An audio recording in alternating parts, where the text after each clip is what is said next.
Hello, all of you out there in film world listening to this podcast. Welcome to another episode of ENN, Exiles Network News. Exiles Network News is your favorite film news podcast where we discuss what we consider to be the most interesting topics in entertainment for the week. We have a really fun lineup. We missed last week, so this one is jam-packed. There was renewed passion, renewed vigor. We've missed you guys, and we're ready to get right into it. So, joining me on this voyage into the wilderness of film, my fellow exiles, Christian and Paul. Hey, Christian, I've missed you. How are you doing? Likewise, man. It's good to be back at full strength, and it's also good to have you back on, man. Absolutely. It's good to hear your voice. The feeling is mutual. And Paul. Hey, Lupe, hey, Christian. Definitely echo those sentiments. It's been seems like it's been a long time since we've been together. It's been about 3 weeks, and can't wait to get back at it. Absolutely. So the three of us are here, the full squad. We're going to Voltron, transform, and we're going to do this thing. So this is our rundown for this week. We have some really cool topics. Our first one is going to be about Star Wars. There's been an interesting reveal about the Emperor and, how he came back, the details of that in Rise of the Skywalker. And then we're going to talk about Uncharted. This is a film that we've been tracking for quite a while. We've been making fun of it like it's never going to come out, that sort of thing. And there is some interesting, stuff coming in the pipeline for that. Then the Snyder Cut movement has been going on strong. It is not losing steam. And Zack Snyder just organized a poster event for fans, and he chose a winner. So we're going to talk about the poster event, the prize, what all that entails, how it relates to the larger movement, etc. Then we're also going to talk about Star Trek. Star Wars has been booming. They've been bringing out, a bunch of stories, a bunch of content, but Star Trek has been lagging behind, especially on the big screen.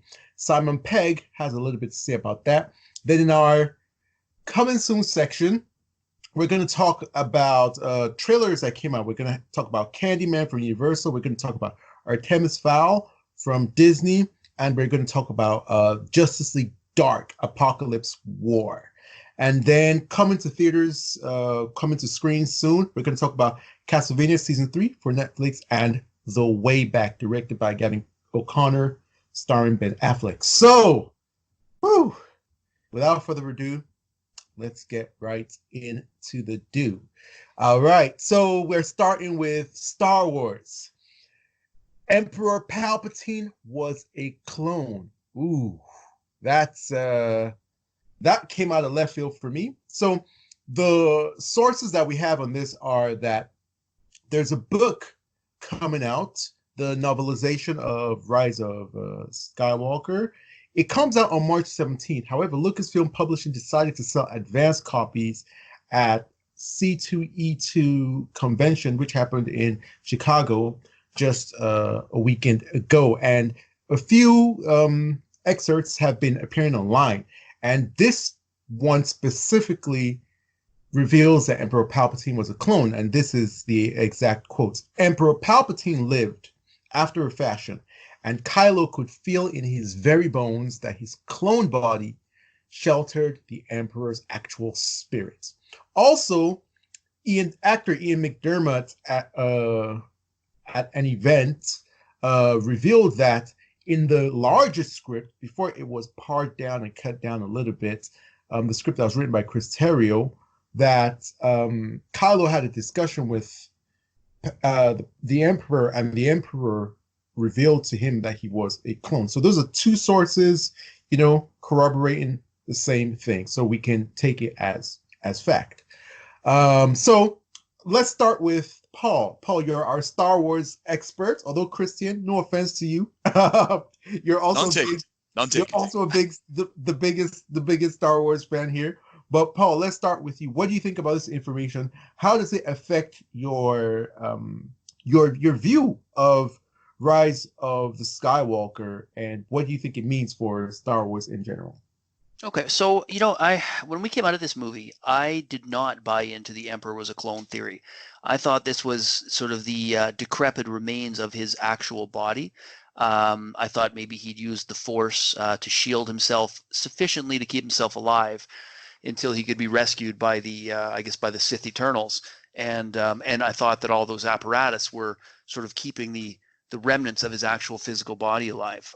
Now, I've seen a lot of people commenting that, how did you not know this was a clone? Because people reference Dominic Monaghan's sort of exposition dump of two lines of exposition in the movie where he's in the rebel base and he says something along the lines of dark magic, Sith alchemy, or something like that, and as a sort of a throwaway explanation as to how the Emperor could have survived. And I dismissed that because I thought that was just basically their way of avoiding giving you the explanation and not ruining anyone's headcanon. So setting that stage, this was not what I expected. This to me was not necessarily obvious, but it actually works. And the reason I couldn't buy in before was because I didn't understand the actual point at which the essence transfer would occur. So Darth Vader throws him down the shaft in the Death Star. He falls to his death. How does his essence get from his body into a clone? Had he already locked it away somewhere in a holocron and given someone instructions as to how to get his essence out of a holocron into this clone body? What happened? And so putting the pieces together that have come out over the last couple of days, and this is directly from the novelization. It was in the moment that he was falling, before the Death Star exploded. When Rey connects to his mind, I guess it's speculated through their blood link, she gets visions of his memories, and she sees him falling, or through his eyes, she sees him falling, looking up at Darth Vader, and I guess gets an understanding that his essence transferred in that moment, and that his body was completely dead and spiritless by the time the Death Star blew up, and his essence actually transferred across the galaxy to Exegol into one of these clone bodies that the Sith Eternals had been working on, and these bodies weren't ready; they weren't strong enough to accept his essence, which is why he was so decrepit and why he was dependent on that mechanical arm with all the tubes keeping the flesh alive. So he was essentially it was his actual essence trapped in a clone body that was not fit to handle it. So that works for me. I mean, it would have been nice if they'd given you a little more explanation in the movie, but I can buy into that. It's not what I imagined in my head. I had other explanations that I'd created that were also acceptable, but this one works. The only missing piece was at what point did the essence transfer, and they told us that. And in some ways, this actually ties in well with The Last Jedi, because I would have never imagined that essence transfer, in what I've seen of it, could travel such a large distance. I mean, I've seen it in the Darth Bane book, where there's speculation at the end. They leave you on a cliffhanger wondering if Darth Bane has actually transferred his essence into another person's body. They've touched on it in other places in canon that I haven't read, but I understand it's out there.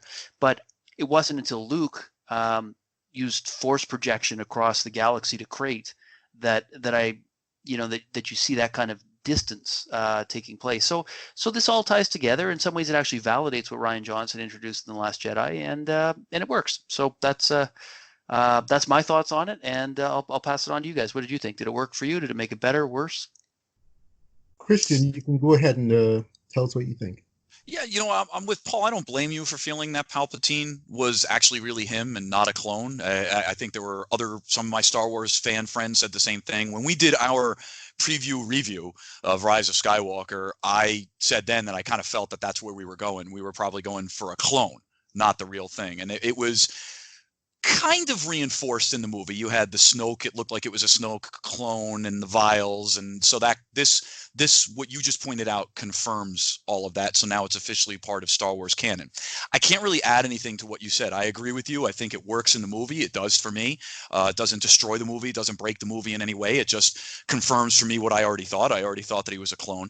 The issue for me is simply that it reinforces that Lucasfilm, and of course by extension Disney, didn't have a plan for this overall trilogy, and losing George Lucas, whose weaknesses was execution, dialogue, those were his weaknesses, but his storytelling and his brain, that's where his strengths were. And it made it so difficult to tie these three movies together at the end. So you get in episode 9, there's these little missing pieces that we have to find out later on.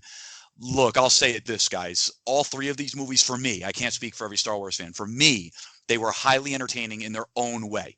All 3 of them were highly entertaining in their own way. And I love Rey, and I love Kylo especially, but they're just so difficult to put together. Last Jedi probably should have been made after this trilogy was done. It should have been something story. That's a story for another day. It just, to me, is another example of missed opportunities to tie all these things together. And for all of George Lucas's weaknesses, he probably would have found a way with his storytelling team to tie all this stuff together. So, hey, this is a fun little tidbit.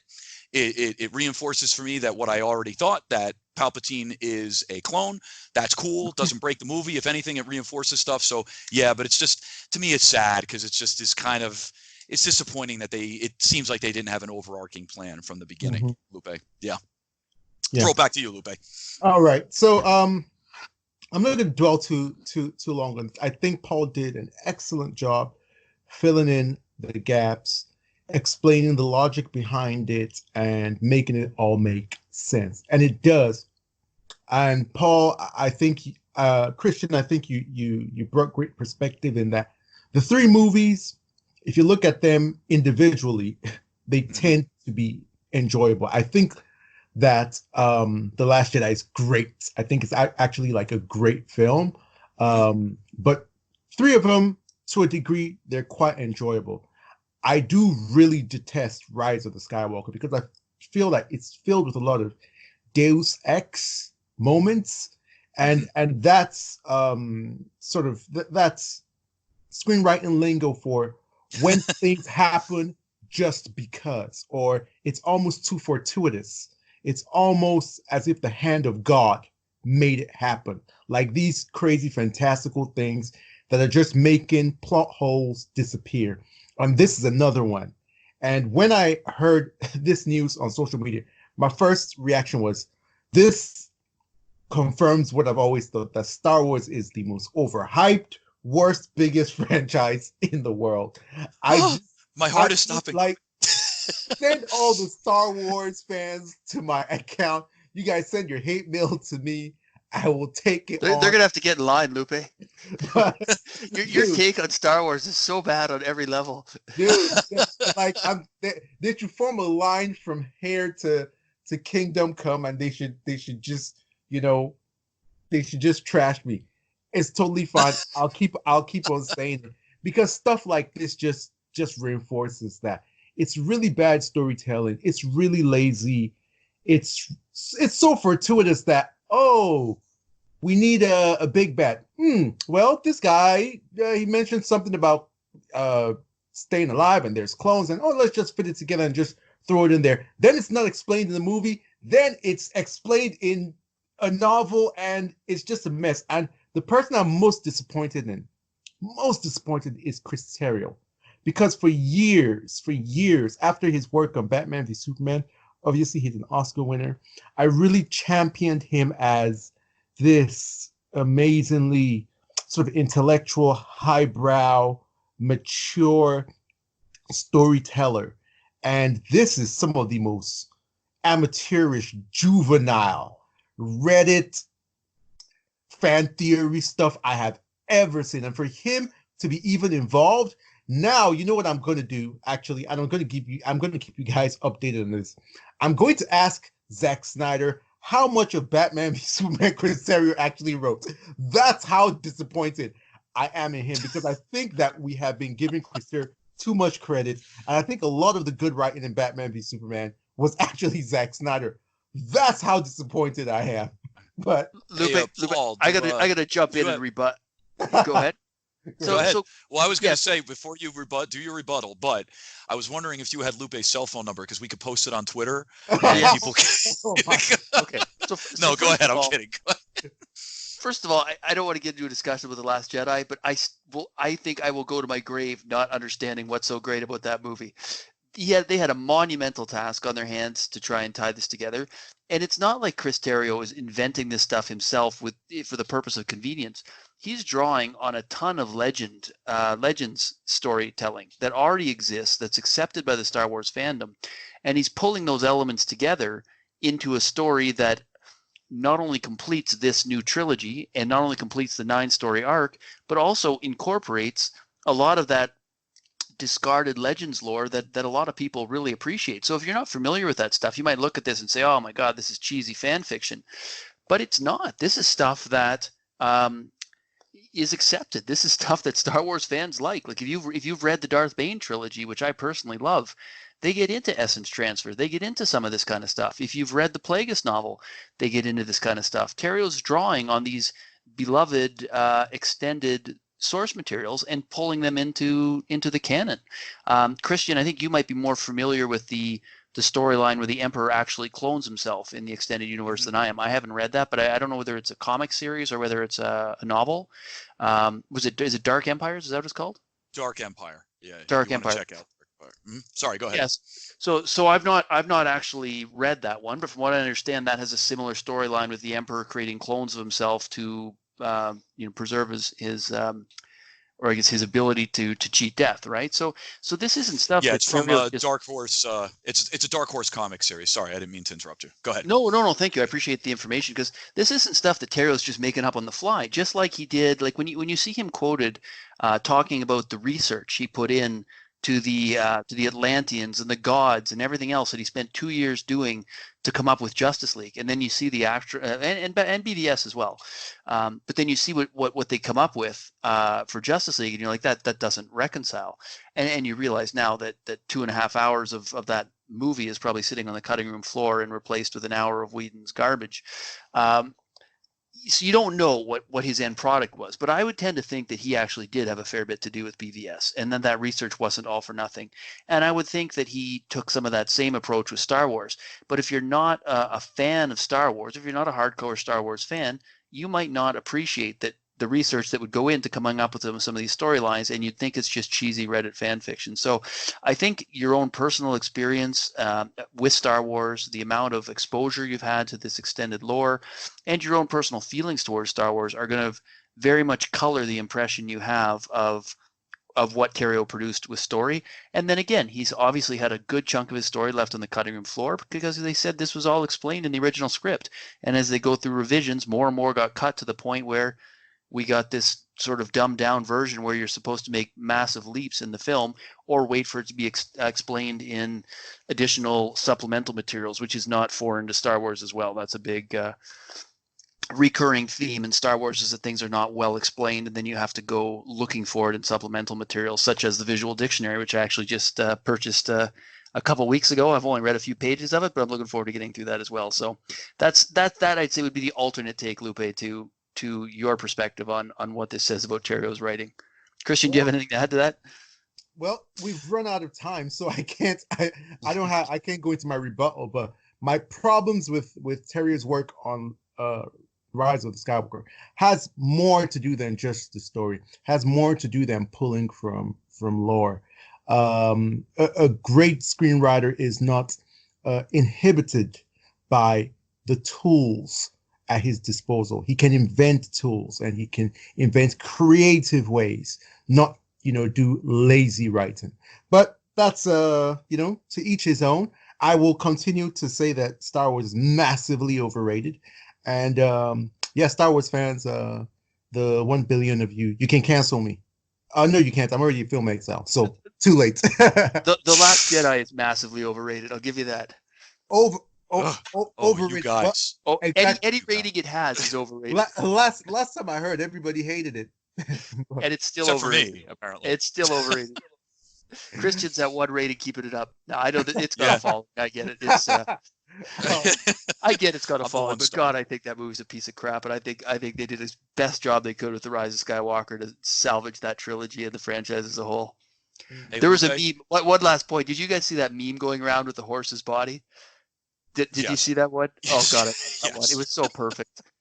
Look it up if you can. I don't think I could do it justice by describing it, but it so perfectly ties the 9-movie arc together in a single drawing. Okay. Hey, Lupe, before you move on to the next subject, remember, no one hates Star Wars more than Star Wars fans. Keep that in mind. And I'm not a Star Wars fan. And I love The Rise of Skywalker. All right. Favorite movie of 2019. All right, you can move on. I feel bad for you. All right. Oh my God. Next, we're Jesus. going to next we're going to Uncharted. It's a film that we've been tracking. It's funny because we've talked about this film so many times that even Paul was making fun and saying that we're an Uncharted focused pod. We try not to spend too much time dwelling on Snyder, and here we are talking about Uncharted every week, Uncharted. like it's our number one focus. All right. So we've been making fun of the film. We've been like, oh, it's never gonna, come to theaters. It's never gonna be filmed. There were delays, directors change, actors change, blah blah blah. But the film starts shooting in 2 weeks. Like, dudes, like it's just right around the corner. The film is now going to be directed by Ruben Fleischer. Ruben Fleischer, who directed Venom, and there's a few cast members who have been added to Tom Holland as Nathan Drake and Mark Wahlberg as Victor Sully. Antonio Banderas, Tati Gabrielle. Now, Tati Gabrielle or Gabrielle, not sure how you pronounce her last name. She's beautiful, drop dead gorgeous, black lady. She's in Sabrina. If you guys have ever seen pictures of Sabrina on Netflix, The Chilling Adventures of Sabrina, she's one of the witch. They're like these three weird witch sisters. She's one of them. Then Sophia Ali has also been cast. I'm not sure what role she's going to play. Now, Mark Wahlberg said he really loves the script and is excited to be in this type of movie, that it's a big adventure movie and that it has vibes of Indiana Jones and the Thomas Crown Affair.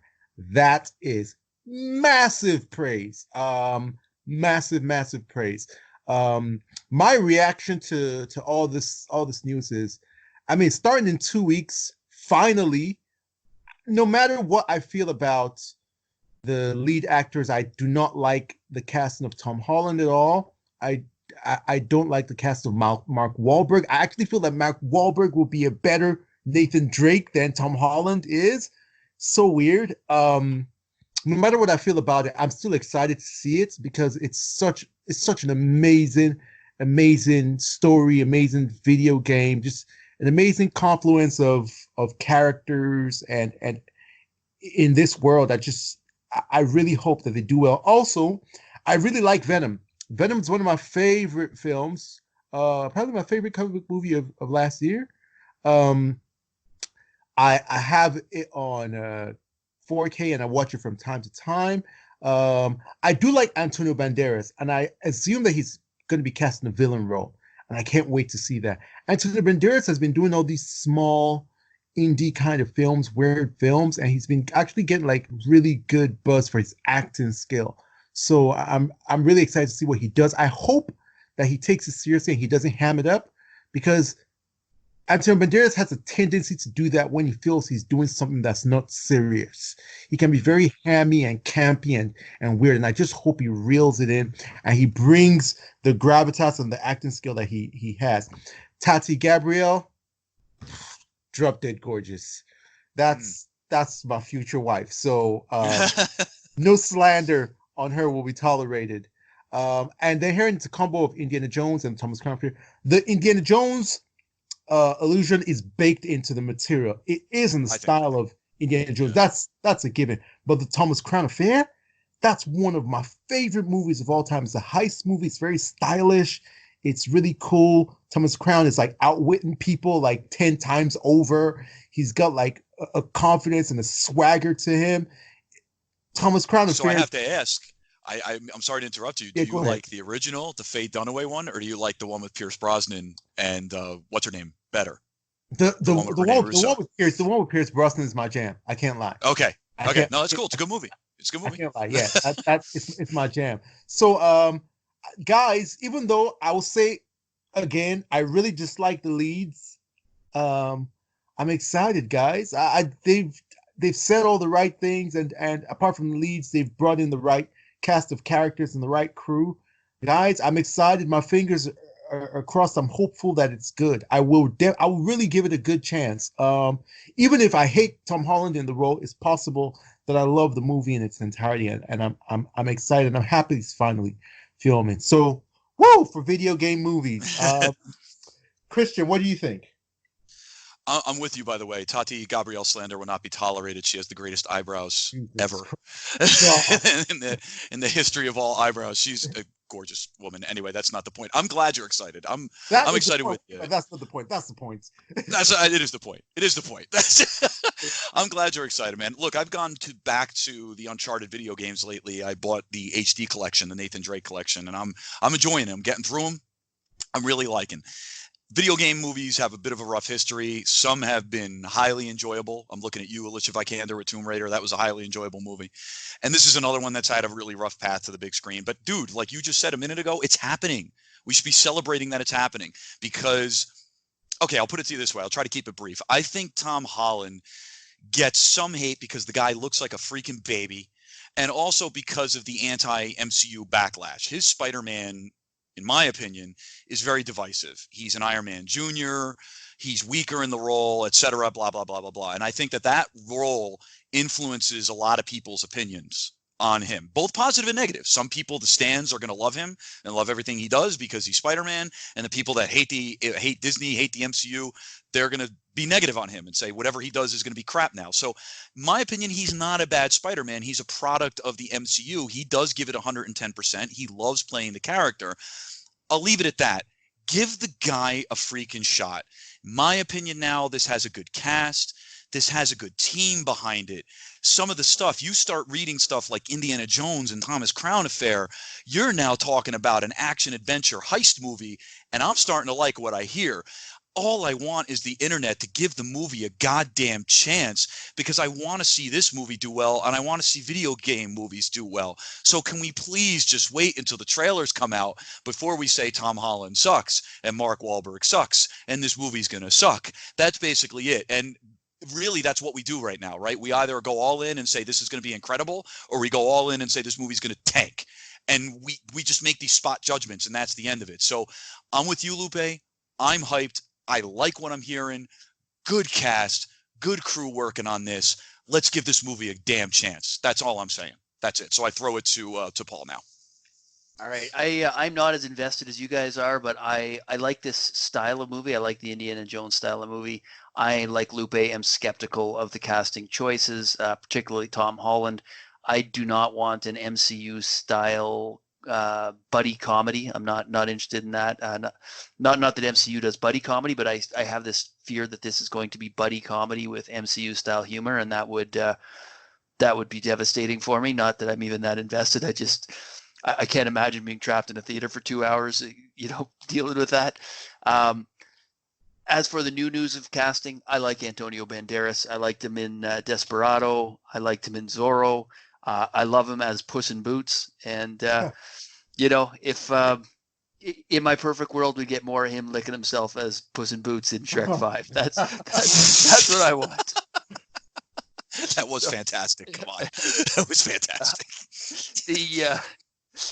Beyond that, though, I mean, I don't know the other two actresses. I'm sure they're great. The biggest concern is the tone of this film.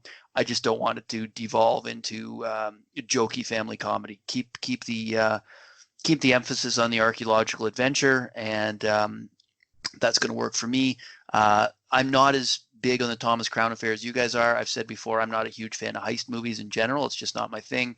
That's not to say I didn't like it. It's just it's not memorable for me, and I don't have many. I mean, there's a couple heist movies that stick in my mind, but it's just not my favorite thing, right? So more Indiana Jones, less comedy, and hope for the best. I'm not optimistic that that's what I'm going to get, though. I think this one's going for the comedy, so we will see. Okay, well, you say you don't like heist movies that much. That's one of my favorite genres. So my mission now is I'm going to start recommending you heist movies for you to watch. Maybe over the next couple of months, we'll keep our audience updated. So the first one I'll recommend that you watch when you have the time to, and you can watch it with your wife, but you can't watch it with your daughter, is the Thomas Crown Affair. Start with the Pierce Brosnan one. I may have seen it. It's just not memorable for me, so I'd have to revisit it. But okay, good flick. So maybe, and highly recommended. Heat's a heist movie, right? I mean that's what I like. Exactly. That's the one that sticks in my head. So that good. Ocean's 11. I do like that. Ocean's 11 is a heist. I'm not a fan of that one. Okay, have you ever seen Heist with Gene Hackman? I don't know. Don't know if I have or not. Pretty good. So yeah, we have a couple that we can kick about, and we'll The see. Town. The Yeah, Town. the Town's a heist movie as well. Ben You know, Affleck. I Yeah. saw The Town. I didn't mind The Town, but you know what? Yeah. I think more than anything, this makes me want to watch Heat again. Yeah. I think I could. I'll revisit Heat. Stick to what I All right. know and like. So, good discussion, guys. Now let's move on to a very, very interesting one, and this is the Zack Snyder's Justice League poster event. And so, a group on Twitter called TPZ, I think that means Team Pro Zack Snyder, organized this poster event in conjunction with Zack Snyder, and what they did was Zack had people make posters, fan posters for his Justice League movie. Then he selected 4 finalists, and then from the 4 finalists on his birthday, he selected a singular winner, and he awarded them an amazing prize. So first off, from the film Exiles and ENN, we want to say congratulations to @MightyPegasus88 on Twitter. Job very well done, you lucky mother effer. And also want to thank Team Pro Zack for coordinating with Zack Snyder, working very hard to bring this event to fans. The the prize is a film slate, and yeah, it has some inscription on it, but I'll hand it off to Paul. And Paul, fill us in on your thoughts on the event, what the prize wins, because it has a message on it that's quite interesting. And yeah, tell us what you think about it. Yeah, well, that's where the real story is. It's in the prize. It's not necessarily in the winner. And that's you know, and there were some great artwork. And you know, I tried to go through these 1,200 posters, There 1,200 were some submissions. amazing ones. Yeah, and to be honest, in fairness, you know, I didn't choose the winner as one of my Neither did I. 3 or 4 finalists. I guess it was 3 finalists, but that was partly because you're rushing through these 1,200, and you know, at first glance, it looked kind of cartoonish to me, and I glossed over it. Mhm. Once it hit the finals, I took a closer look at this thing and saw the amount of detail that's in that poster, and it's really incredible. So it's definitely grown on me as I've slowed down and taken a look at it. So I think it's pretty impressive. But going back to the you know, the point of the story here, this this slate, which was used in the actual filming of the Justice League movie that they used when Snyder was in charge, it's, you know, he's obviously put some new writing on it, and on the front it states the scene is something cool with Batman, Superman. It says Lewis, but I mean the consensus is he means Lois, or Martian Manhunter. Take however many takes it to get it awesome. Date to be determined. Frames per second 24, and it's got Snyder's name, Fabian Wagner, at the bottom, and the word Harwood, I should say.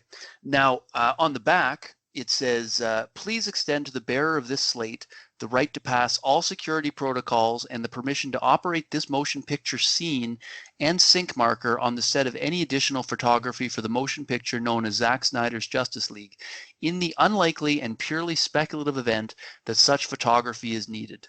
And then it's signed Zack Snyder. So, you know, as with many things that Snyder posts, it's a little cryptic, and it could be interpreted differently depending on I guess your preconceived notions about the state of the film and Warner Brothers, I guess, propensity to work with Snyder to finish it. So, you know, the narrative, I think, for most of us for a while now, the accepted and obviously reinforced by what Snyder has been posting, is that his Justice League director's cut is 214 minutes, and that is locked down. You'll get people arguing that it's finished. You'll get other people saying, no, it's 90 to 95% finished, still needs some pickups, still needs some VFX.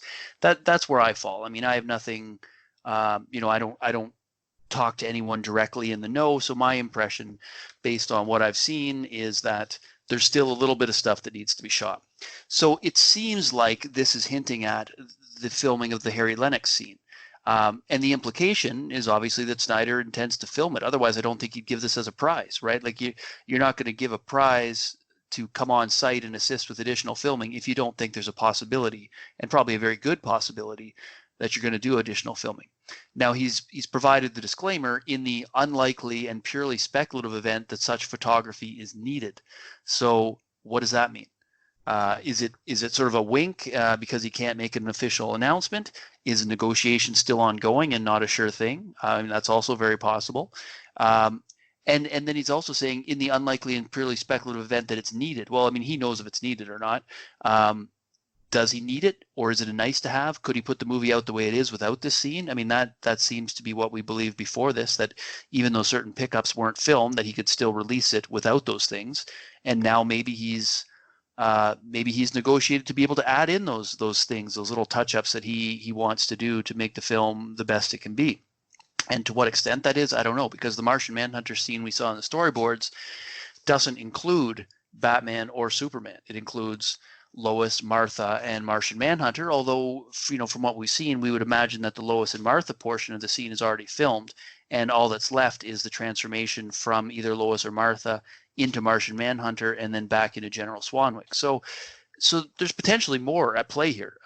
And his wording says something cool with Batman, Superman, Lois, or Martian Manhunter. It doesn't say that it's going to be one scene with all those characters. So, it leads to more speculation, as with all the Snyder Cut stuff. But overall, I mean, I think this has got to be positive. If my personal impression is, if he didn't think this was going to happen, that this wasn't likely to happen, he wouldn't have awarded this pass as a prize on the back. That's my personal feeling. What do you guys take away from this? Well, first off, I want to say, yes, congratulations. Is it Mighty Pegasus 88? That's the winner? Yes, that's the winner. Congratulations. Very cool design, very comic book, which is, you guys, you know me, I love that. It's a very comic-y kind of thing. So it is. It really is. And I really appreciate that take on it. Number two, I agree with Paul. If Zack didn't think something positive was coming down the pike, you probably wouldn't be getting some of this. So either that or it's a negotiation strategy, whatever it might be, but something positive must be happening behind the scenes. Now, I'm happy for the winners here. And I would like to say, between my mutuals online and also my friends in quote unquote real life, right? I saw some true artwork on display. I was not out there searching it as much as you guys were. However, I did see true artwork on display, and I'm happy that people were able to express themselves with something that they love. That's what art is all about. The fact that the winner could be on set for, let's say, quote unquote potential. I like when Zack gets very coy, quote unquote potential reshoots for Justice League, I think is fantastic. That's another thing. If I was able to get on the set for like a Christopher Nolan movie, I would lose it. So I think that's a wonderful prize as well. Now, outside of all that, look, guys, I'm not a fighter for the Snyder Cut. You know that. These contests, these events, I simply don't get involved with them. I am, after my own research and taking a look at sources and just parts of the Exiles, everything, putting it all together, I'm convinced that we are getting Zack Snyder's Justice League at some point. I'm going to be watching it if it's digital. I'm purchasing it if it's on Blu-ray. As a comic fan, as a fan of Man of Steel, especially, I didn't like Batman vs Superman as much, but I loved Man of Steel. How can I not want to see the closing part of that trilogy? I know there was supposed to be a 5-picture arc and all this, but just the close, what he was supposed to make that didn't get butchered. How could you not want to see that? If we never get it, I'm okay with that, because it doesn't really mean as much to me. I know that sounds cruel, and I do apologize. I will say this though: what the fuck, Warner Brothers? It really feels like they're stringing people along. So. Okay, maybe Zack does want to film something else, and maybe an announcement is coming at some point. Maybe negotiations are going on, like Paul said. But for the love of God, you have an MCU fan yelling at you right now, say, release the goddamn cut, and I'm going to watch it, and I'm going to buy the damn thing on Blu-ray. Give the fans some sort of direction.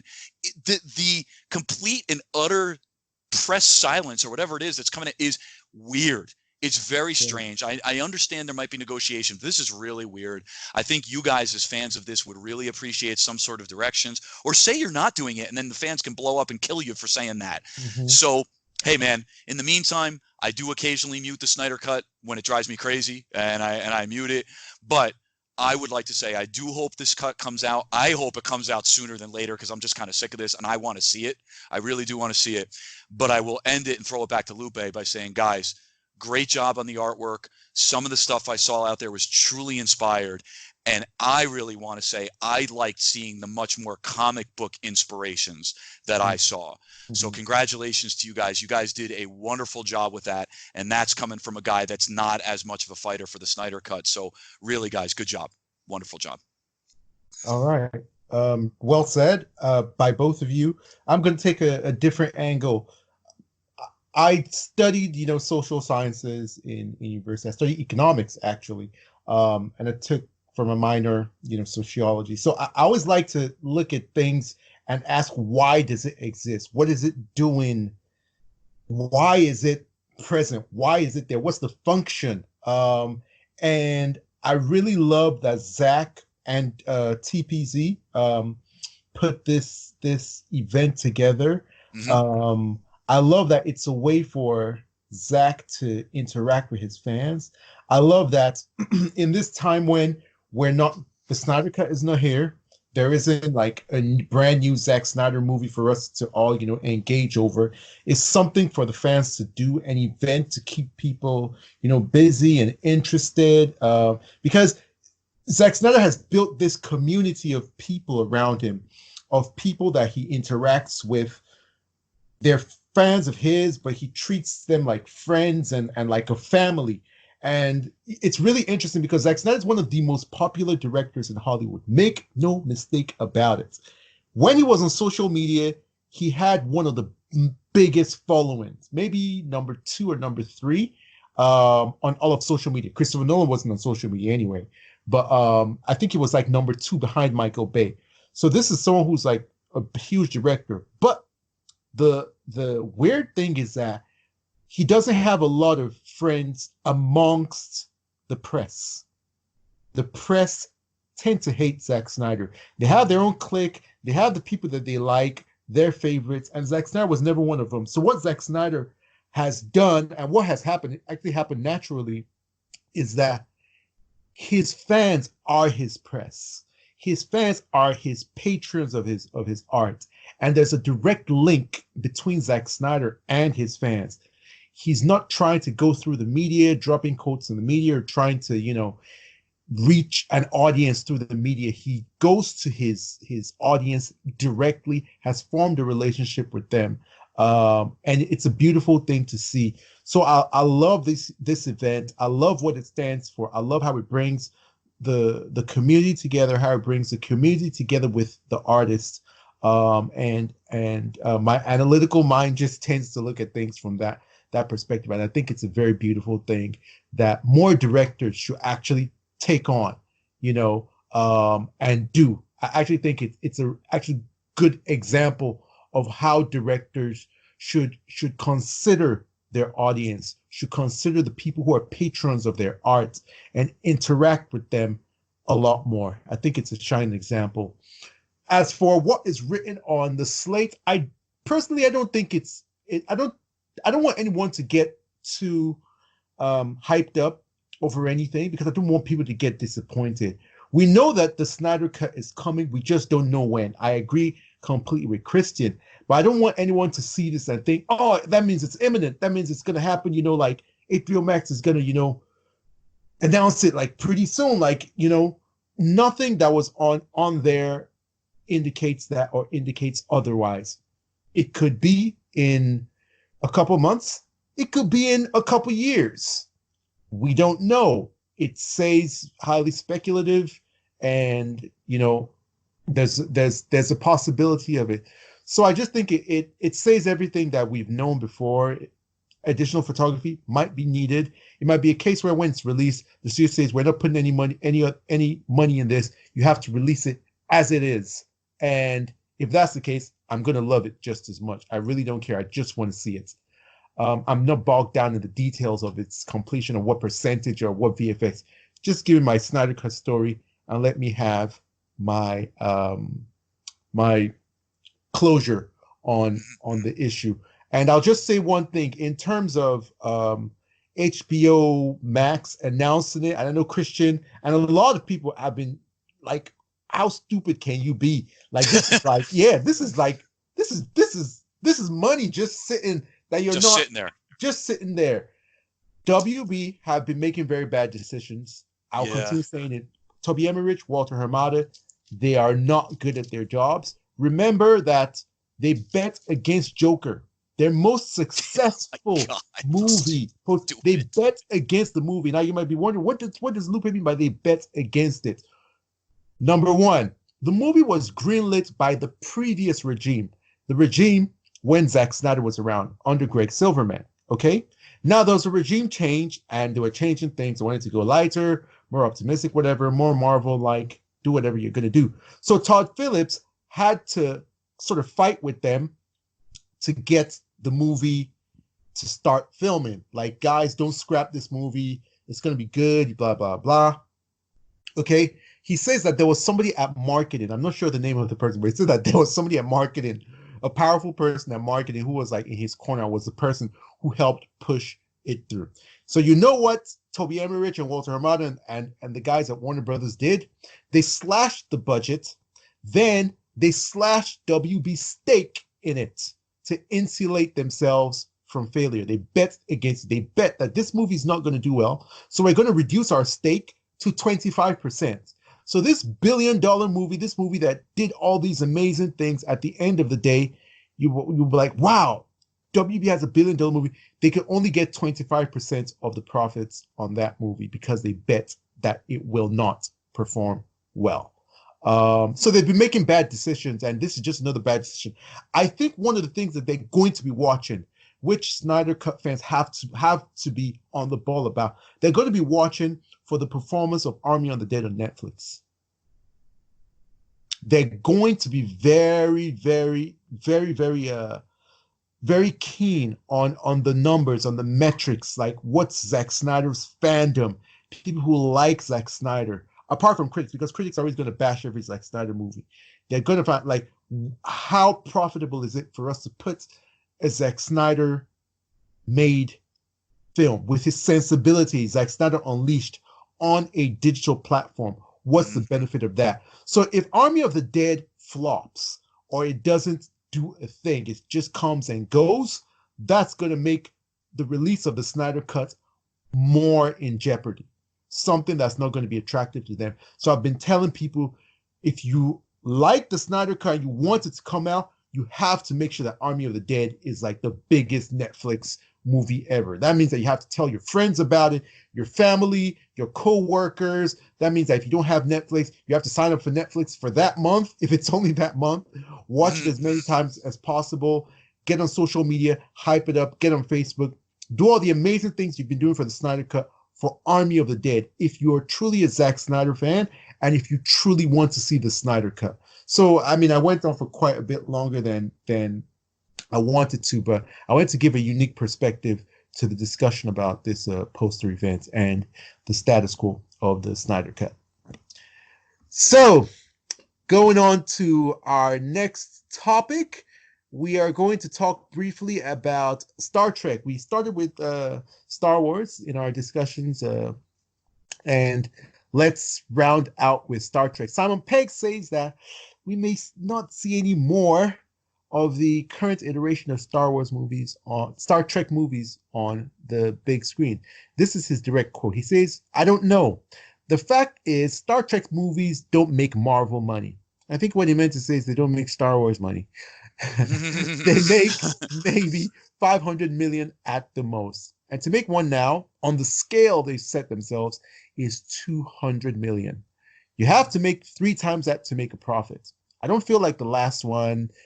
They didn't really take advantage of the 50th anniversary. The studio execs at the time dropped the ball in the promo of the film, and we've lost momentum. I think losing Anton Yelchin was a huge blow to our little family, and our enthusiasm to do another one might have been affected by that. So I don't know. It's quite sad to hear him talk like this. I personally liked the Star Trek movies. Now, I'm admittedly not a Trekkie. I know that Trekkies will tell you that, Star Trek is the intellectual, highbrow, more slow-paced and thoughtful space adventure, franchise, as opposed to Star Wars, which tends to be this bombastic, big blockbuster. So the new Star Treks kind of went in a more blockbustery direction. And I know a lot of Trekkies were not happy with that. But I, as just a casual viewer, I really, really, really did enjoy them. And I'm a little bit sad that they're not going to be on the big screen. And I personally, I like to see a variety of stories that we're told. I don't really, to me, it doesn't even have to be the greatest thing, but just the fact that there's a Star Trek that opposes a Star Wars is good for everyone, as far as I'm concerned. It makes everyone step up their game. It spurs competition in terms of like storytelling and what the audience is being given, and it gives variety, and variety is the spice of life, as they say. So this really makes me sad. I'm also kind of salty at the fact that Disney has created a world, whether intentionally or by chance, in which movies can't just make a decent profit. They have to be billion-dollar movies. They have to be these massive spectacle movies. And that's part of, I told you I studied economics, and I took a course in game strategy. And one of the biggest chunks of the course was Disneyfication and McDonaldization. And this is one of the things that Disney does that destroys industries. It's just a fact. And it's one of the reasons why I don't like Disney. But yeah, this kind of makes me like really sad. What do you guys think? Christian, could you start us off? Yeah, you know what, Lupe, I'm with you. By the way, agreeing with you, not every movie needs to make $1 billion. It's very true, and I like a lot of Disney franchises, but that's what they do. They tend to suck up all the oxygen out of the room. This news, reading this, reinforces probably what we knew before. To me, this is very sad. I liked this new Star Trek trilogy. I thought it was pretty good. I'm an old school Star Trek fan. I'm definitely a Trekkie. I can be called a Trekkie, not a Trekker. I know the newer people like to be called Trekker. I'm a Trekkie. I love the original series, Next Generation. Deep Space Nine is highly underrated, very underrated show. Voyager and Enterprise sucked. But Star Trek Discovery and Picard now is so good. Those shows are great. I know the new trilogy has been divisive with the OG Star Trek fans. I know that. JJ bought more action. He bought style. He bought slickness to it. He tried to bring Star Trek to a newer generation, and I applaud him for doing that. I might be in the minority for saying this, but I think Star Trek Beyond was the best of the new trilogy, since it concentrated on the relationships between the crew instead of just the action. And it asked more political questions than the first two Star Trek movies did. But moving forward, I think they would have to try to blend the styles of the first two movies with the style of Star Trek Beyond to try to make this work with both types of fans. I really think they were going to have to do that. But instead of doing that, I agree with Pegg. They screwed the pooch. Paramount definitely messed up. Marketing was terrible. There was a huge anniversary that year. There were conventions, all kinds of stuff happening with the fans. They did nothing to capitalize on that. Absolutely nothing. Then poor Anton Yelchin tragically dies. No really official announcements came out outside of saying we feel terrible for Anton and his family. They never said what they were going to do moving forward. They were so confused. They didn't know what to do. Then they messed up the negotiations with both Chris Pine and Chris Hemsworth very publicly. Very publicly, they screwed up those negotiations. And what Simon said is true. Star Trek is not Star Wars. It's not Marvel. It's not Jurassic Park. This is not a billion-dollar franchise. It never was. It's smaller. It's a more cerebral sci-fi. These movies always have been smaller, with enough sci-fi action to keep people interested and to make them seem quote-unquote big, but without those $800 million to $1 billion expectations. They're making these movies, however, thinking that they're going to be $1 billion franchise, and that's not Star Trek. It's wrong. They're going about it the wrong way. So bottom line, Star Trek on TV, I think, is doing just fine. Discovery and Picard, guys, if you haven't watched it, please check out that show. Okay.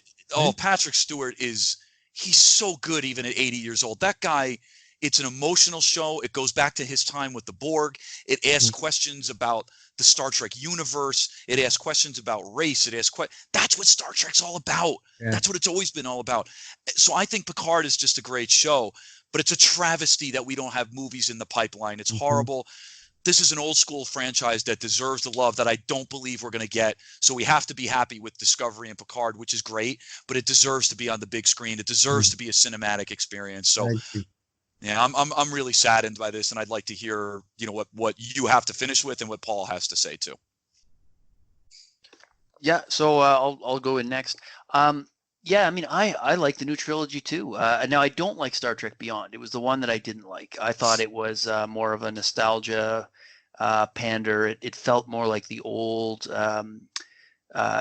the old William Shatner television series to me. It seemed like it was a bit of a throwback to that in terms of tone. But I really liked the first two. I liked the Star Trek, and I really liked Into the Darkness, which a lot of people pan.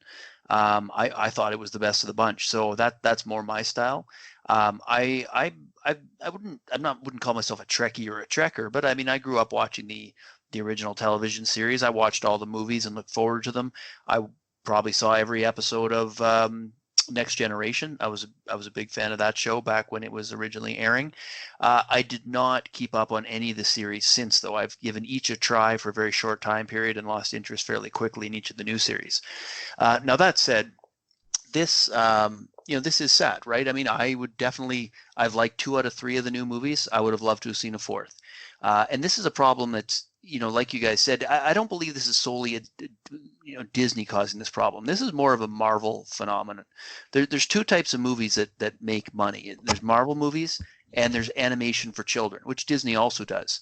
And then some of Disney's live action remakes, but again, that's based on beloved children's animation. And what that tells me is the money is in the family audience, right? As much as we have, man children that adore these Marvel movies and fight to the death to defend them, that's not the real audience. The real audience for Marvel movies is parents bringing their 8-year-olds and also taking them to the Disney store to buy their Captain America or their Spider-Man costume and their Thor hammer and whatever else, right? That's where the money comes from. And also some of these, young teens that go see these things over and over again. God knows how they afford it. But that's where the money is. It's in parents, it's in kids dragging their parents to these movies. And that's why you see Marvel movies doing well. You see digitally animated movies doing well, not just Disney, but other brands like the Minions franchise that we talked about. DreamWorks had an Don't DreamWorks had an forget incredible Jurassic run. Park and Fast and the Furious too. Those movies raking $1 Well, billion too. Jurassic Park, I would still argue is a family movie. Fast and the Furious, I will Yes. never Yes. understand. I'm not. I check out. I've only seen the first one, and that was enough. I don't need more. The trailers are enough to tell me they're not for me. So, Did we talk about the last trailer? Yeah, we did. yeah, Dude, I when think the I car when took a the pass car on the last jumps trailer. when the car jumps over the cliff and lashes onto what? Oh my goodness! I swear. I just took a pass. I don't even think I watched that trailer. But That's but great.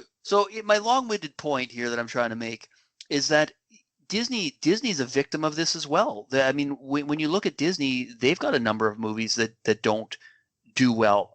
You've got Yeah, Tron that's true. Legacy, That's true. big budget, failed to live up to expectations. You've got Tron Legacy was a long time ago, though. I mean, the thing is that when you look at trends, you have to look at trends, not Yeah, I'm exceptions. getting there. I'm getting there, Lupe. So, Yeah. so you got Tron Legacy, you got Tomorrowland, you got John Carter, you've got one we're going to preview tonight, Artemis Fowl. Big budget, and it's not going to make $1 billion. It's going to lose money for sure. Or if not lose money, it's barely going to, it's going to be one of these cost 175 to make, and maybe it brings in 300 or 400, right? I mean, that's my pick. God knows. I was wrong about Sonic. I could be wrong about this one.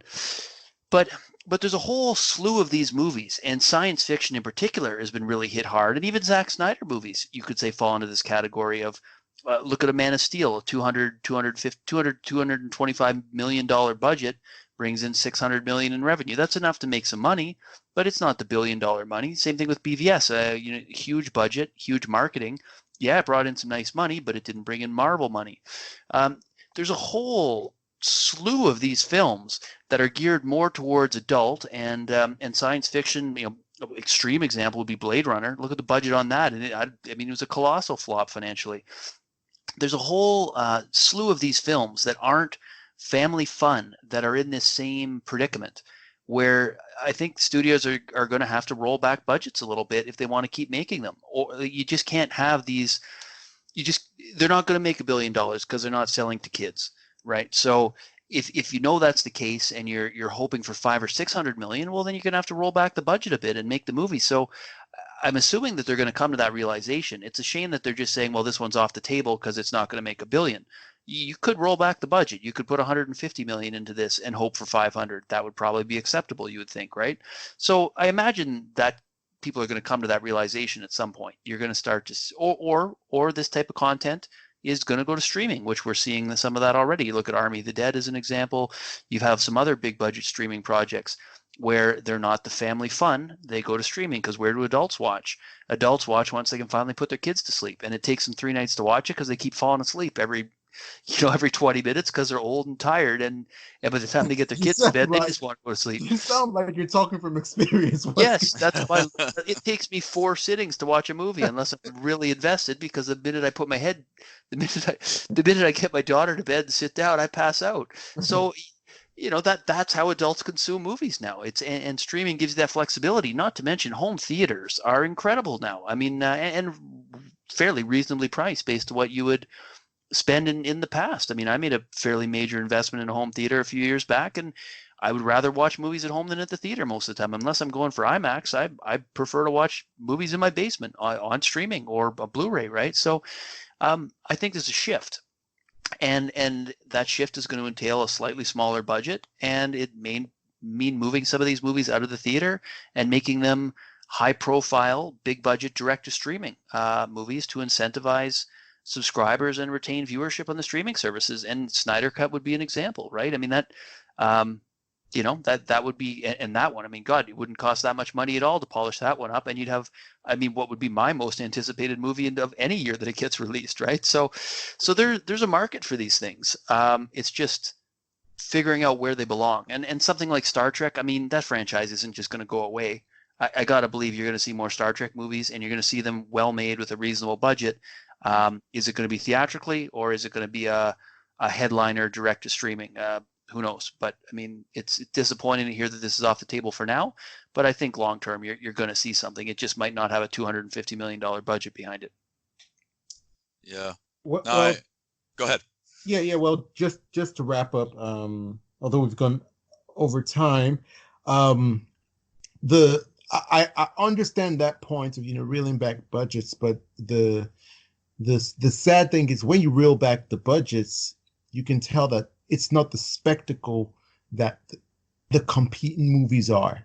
And so it doesn't have that cachet, and it doesn't have that glory and that shine and that prestige to it of, oh, this is a massive spectacle movie, and it's sad because they get put in a corner where the only thing that they can do is conform to compete. It's either you conform to compete or you stay, how you are, or you take another lane and sort of more than likely die out, or at least you don't compete on the level as the others. So it's that's one of the sad things of business on that level. It's interesting when you sort of go deeper into it, but this is not an economics class. So let's move on. Our next section is our coming soon section, where we're going to talk about trailers and give our trailer reactions.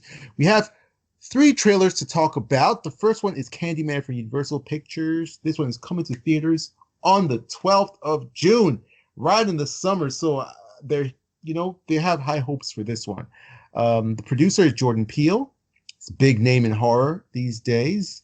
And it's directed by Nia Da Costa. And it's written by Jordan Peele as well, and it stars Yahya Abdul-Mateen II, and he has been getting some really plum roles.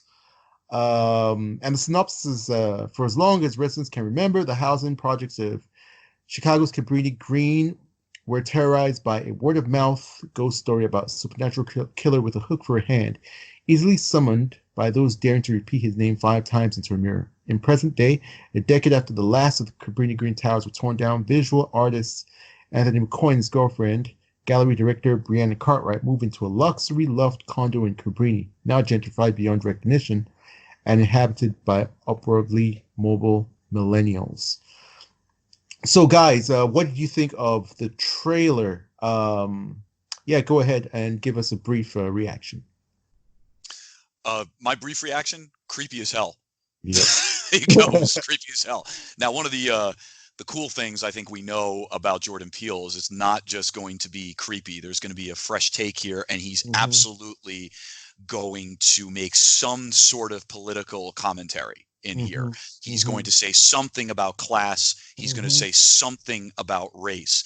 So this movie seems like it's a bit of a spiritual sequel to the night. I think it was 1992 is when the first Candyman movie came out. Yeah. So this obviously looks like it's a little bloodier. It looks like he's upped the creep factor, which I really liked on this. And he didn't.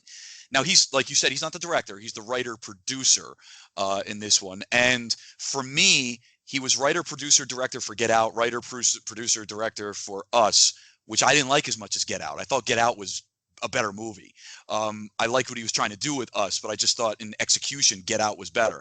So this will be interesting to see him collaborating with another artist. And Peele is definitely the driving force behind all this. He's pushing a lot of the marketing. He's very proud of this. So horror, as we've talked about before, is up my alley. If I can get my wife to go see it, she'll come and see it with me. But if not, I'm going to go with my sister because she's all into this stuff too. So yeah, this definitely hit all the right points that it needed to. I liked the opening of the trailer there with the girls saying the name in the bathroom mirror, and then they get trapped in the bathroom, and it looks like they're getting picked off one by one.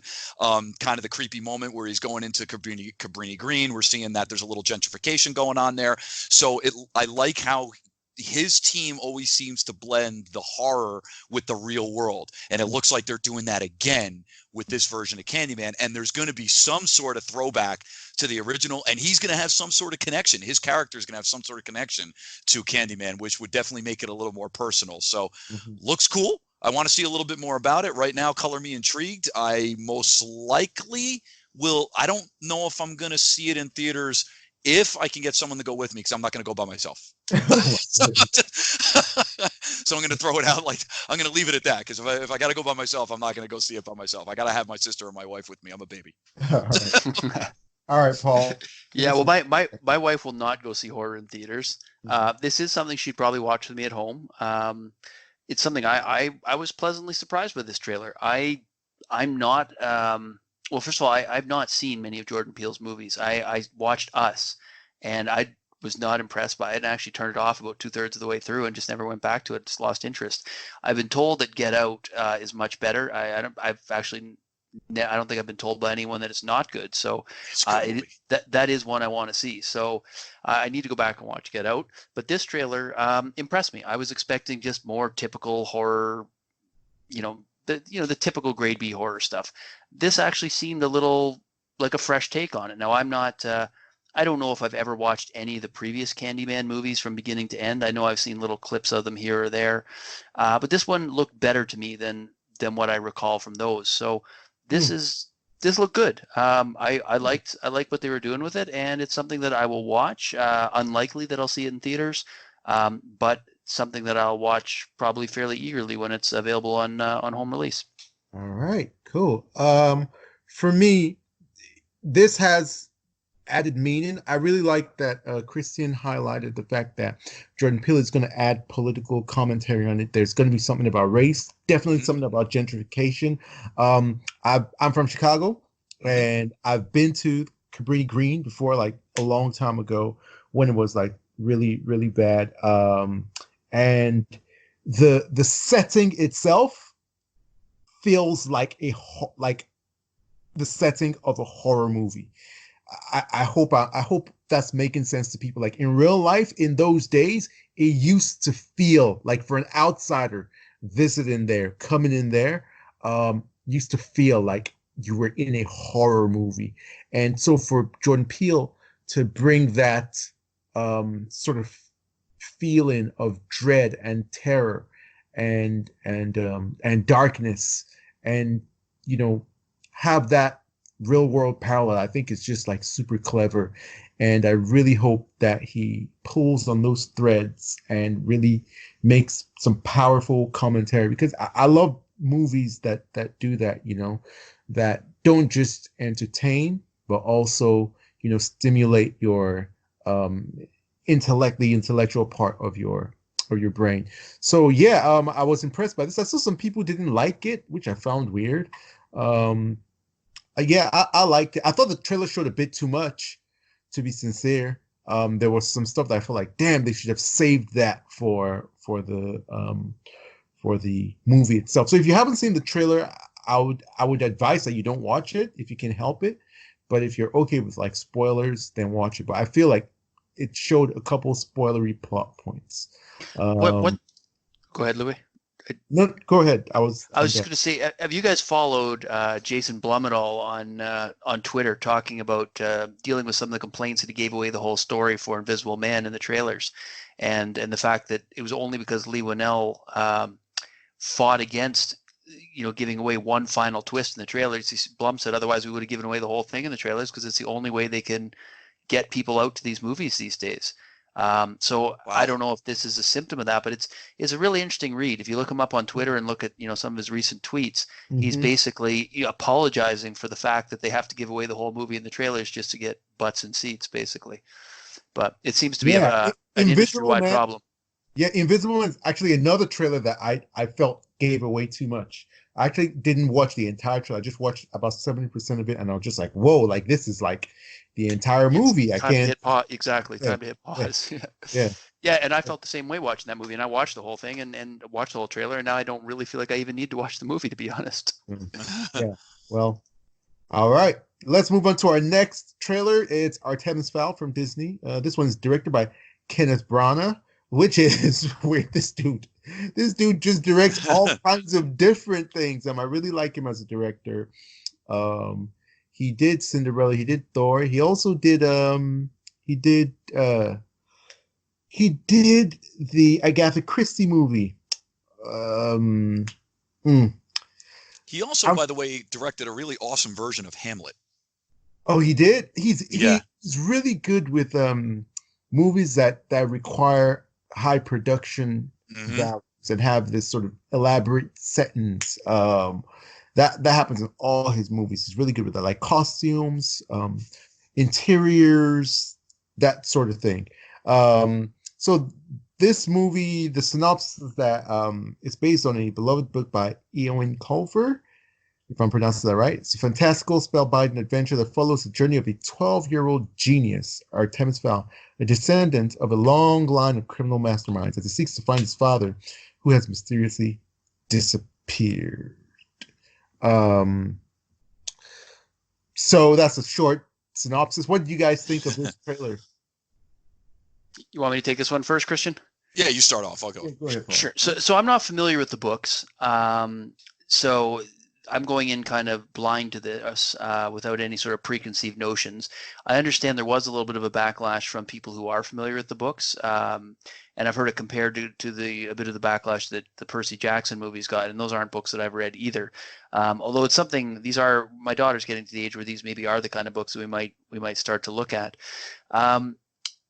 So this one actually had some of the same vibes, from the Percy Jackson movies. It's a little bit reminiscent of Harry Potter, and it reminded me a little bit of the Sorcerer's Apprentice, the Nicolas Cage Disney movie. So, it's got a little bit of sci-fi. It's got a little bit of fantasy. It looks like it could be fine. I mean, this is the kind of thing that I would take my daughter to. It looks, I liked it more when it in the earlier parts of the trailer before they got into the fairies and the trolls. Then once you start seeing the fairies and the trolls, it was getting a little too fantasy for me. Whereas earlier on in the trailer, I felt a little more of a sci-fi vibe. But I think this could be good. But it's had production problems, or at least, if not problems, substantial delays, which presumably are as a result of problems. But that being said, it looks good enough for me to give it a chance. I liked Kenneth Branagh's Thor, and sorry, what was the other one that that you mentioned, Lupe? That he just did?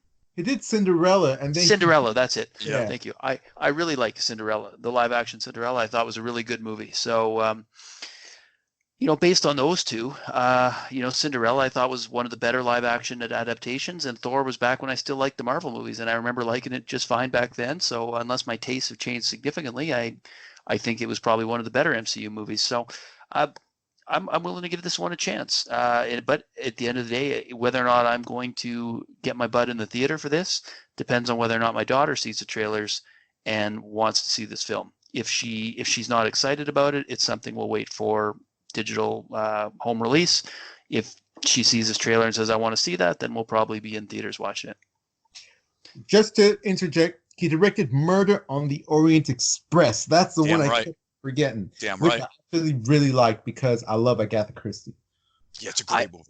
I was actually a little underwhelmed by that one, but again, that's one that I fell asleep like twice watching, and it was a chore to finish it. And you know, with me, that's not necessarily a reflection on the movie. That's more a reflection on my life stage and you know, and age. So, but it does affect your enjoyment of the movie, and that's one that it took me a few nights, and it was a struggle to finish for me. All right, guys, go on. What do you think of this trailer? But you know, and if you're talking about Kenneth Branagh too, don't forget he also directed, I think it was the Robert De Niro, Mary Shelley's Frankenstein. He did that. Henry V. I mean, the guy, he's got some movies to his credit, in addition to, you know, Jack Ryan and Thor and a couple of others. So he's got some really good movies to his credit. And I agree. I like Agatha Christie, and I did enjoy Murder on the Orient Express. So, you know, it'll be interesting to see what happens. I mean, reaction to the trailer. Look, on the surface, coming from a guy that didn't read the saga, the trailer looks like fun. It's slick. Special effects are great. Has some fun action adventure-y moments. The supernatural elements are toyed with just a little bit. You get the little creatures, I think they're fairies, that are jumping around in there. So it looks like a kind of traditional hero's journey. And there's elements with, you know, the boy going up against forces that have been out of view from humanity for a little while. You see that hidden and then brought to light in the trailer. The butler shows him the secret room. So it's that cool little mix of sci-fi, fantasy, magic, and it has a good cast too. I like the cast. So on the surface, yeah, just from viewing this trailer, it looks like fun. Looks like a fun adventure film that maybe I would go see in theaters. The problem, before I throw it back to you, Lupe, is freaking social media, man. People are freaking out over this thing. I go to research it and watch the trailer, and people are losing their shit. So the headline from CNET said, "Our beloved criminal mastermind has been subverted by a Disney reimagining." Well, that's great. So if the preview is any indication of what to expect from the movie, which it would be, right? The premise that's in the series of novels about a young boy who's one of the world's greatest criminal masterminds apparently is getting thrown out the window in favor of this traditional hero's journey. If I had not known any of that, I would just say this looks like a cool, fun movie, and maybe I'd go see it with the wife and my nephews. I might go do that, and maybe I still will do that now. I just really wish we didn't have social media to blow all this stuff up, because I'm seeing all kind of hate flying around now about this movie that I probably would not have been exposed to. That's a great point, and it sort of creates this narrative before the movie even gets a chance, and people that have never read the books, don't know about the books, never cared about the books, will be citing those criticisms about the film. Oh, yeah. When it would have never mattered to them any other way, right? No, they wouldn't have cared. But now they're going to join the train, right? So they're going to jump on and they're going to join it. So either way, looked like a cool trailer. I hope the movie does well. I'm going to have to mute the chatter. I'm going to have to mute it. What do you think, Lupe? For me, I don't have much to say on this, apart from miss me with that. Yeah. I don't think our peer group is going to be the ones chatting about this film too much online. There is nothing about this that's, for me, that's appealing. It looks bland, and the child actor, he looks like he does not want to be in the movie. You know, I didn't have such a negative perception of him, but he definitely sort of paled in comparison to Colin Farrell, right? Mm-hmm. Like you notice Farrell more, and the child's a little more forgettable in the trailer, and that could be a problem depending on how they divide the time as a lead in that movie, right? Because I mean, the child is, I assume, Artemis Fowl, right? That's the kid. So how much screen time his father gets and how much screen time the kid gets, and and whether Colin Farrell steals the show or not is to be determined. I mean, who knows? Colin Farrell might not even have that big a role if he's disappeared and missing most of the time, right? So it's hard to tell from the trailer without really knowing the whole story. But from what I understand, the premise is that his father is captured, goes missing because he's captured, and then, I mean, for all I know, you could spend most of the movie not seeing Colin Farrell, but at least from this trailer, Colin Farrell seems like a very prominent part of the film. I'm already sleeping. The whole thing just seems just boring and whatever. So let's move on to Justice League Dark. I wish the movie well, and if you like the movie, go see it. But what? All right, Justice League Dark. Now, this one is an animated movie, and it's direct to video. It's directed by Matt Peters and Christina Sota. And this is a big one for all you fans of animated comic book features. It's a sequel to Justice League Dark in 2017, involving the New Gods. It features the largest superhero cast in the history of DC Universe movies, with dozens of actors and characters spotlighted in a grand ensemble of talent, reprising their roles from this 6-year story continuum. We got Matt Ryan as Constantine, Jerry O'Connell.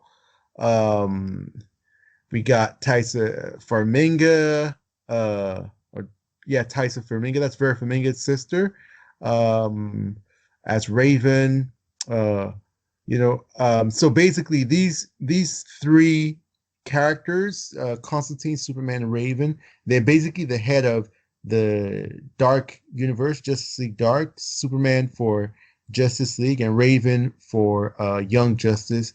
And so they're determined to bring together their teams to form one supermassive team to take on Darkseid. And what do you guys think of this?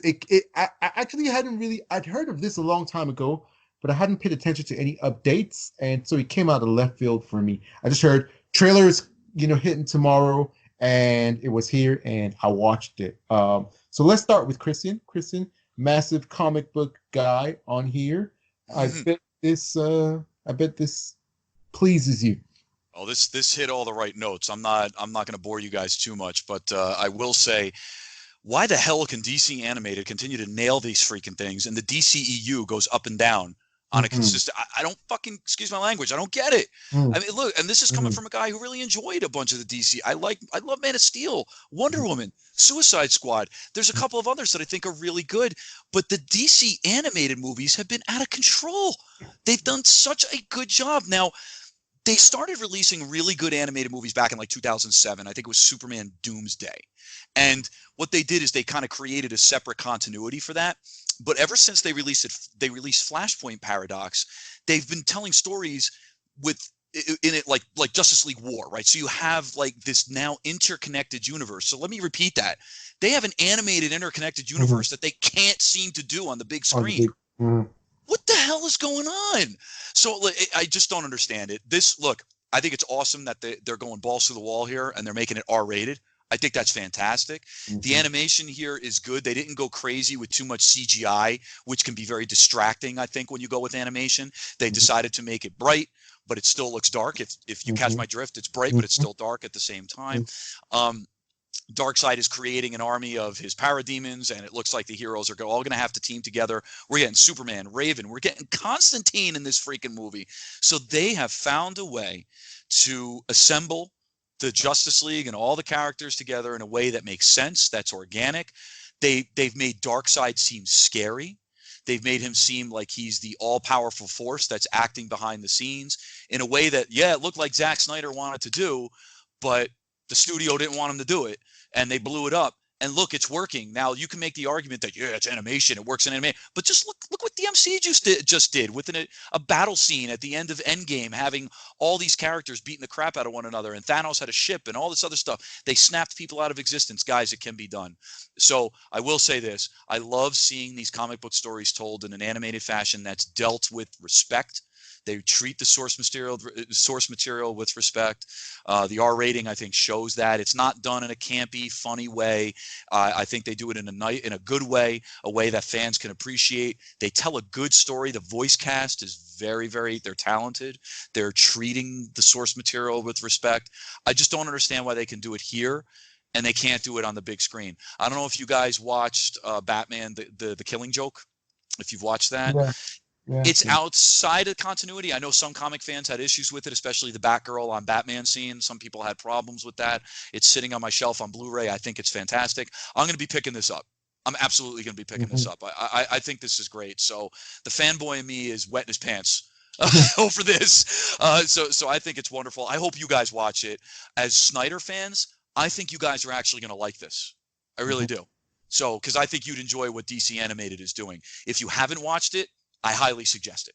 So I haven't seen this yet, of course. I'm looking forward to this. I'm saying if you haven't watched the DC animated movies, I really think you should. So that's my take. Paul, what do you think? Yeah, I'm not as high in the DC animated movies as Christian. I've checked out a number of them. I liked some of the older ones, Justice League War, Flashpoint Paradox. I enjoyed Throne of Atlantis. I enjoyed. Um, I haven't finished a lot of the other ones. I think they get the tone right. I mean, they can put together a trailer that looks like a decent movie, and they are decent animated movies.